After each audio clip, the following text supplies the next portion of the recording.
We divide 401 by 5 in a long division method.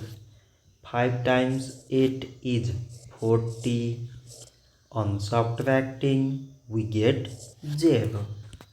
So now we put down this 1 and 5 times 0 mean 0.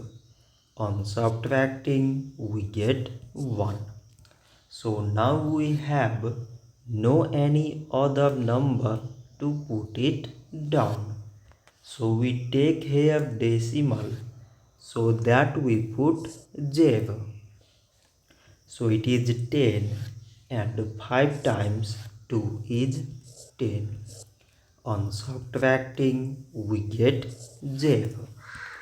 So 401 divided by 5 is 80 decimal 2. So this much for today and thanks for watching.